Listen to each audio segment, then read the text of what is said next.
ভাৱ সম্প্ৰসাৰণ কৰা। যি ভালেই যোৱাই ভাল, আপোন ভালেই জগত ভাল।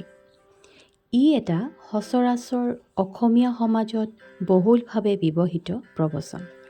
এই সংসাৰত ভাল বা বেয়া সকলো কথাই যে মানুহৰ নিজৰ আচৰণ, চিন্তা আৰু স্বভাৱৰ ওপৰতেই নিৰ্ভৰশীল, সেই গভীৰ সত্যটো বুজাবলৈ এই প্ৰবচনফাকি ব্যৱহাৰ কৰা হয়। মানুহৰ সমষ্টিয়েই সমাজ, সেয়ে মানুহ যিদৰে সমাজো তেনেদৰেই গঢ় লৈ উঠে।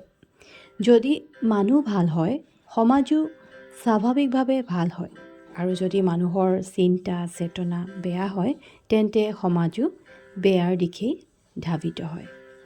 ভাল মানুহে সদায় আনৰো ভালটোকে কামনা কৰে আৰু নিজৰ কৰ্মৰ জৰিয়তে সমাজত কল্যাণকামী শান্তিৰ বীজ বোৱায়। যিদৰে নিজৰ ছোৱালীয়ে ঘৰখনৰ বিষয়ে যি ধাৰণা কৰে বা ধাৰণা দিয়ে, জোঁৱায়েও সাধাৰণতে সেই একে ধাৰণাকে পোষণ কৰে। ঠিক তেনেদৰেই মানুহে নিজে ভাল হ'লেহে ভাল মানুহৰ সংগ, ভাল পৰিৱেশ আৰু ভাল অভিজ্ঞতা লাভ কৰিব পাৰে।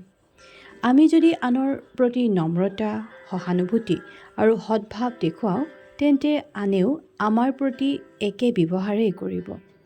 সেয়ে কোৱা হয়, যি ভালেই যোৱাই ভাল, আপোন ভালেই জগত ভাল।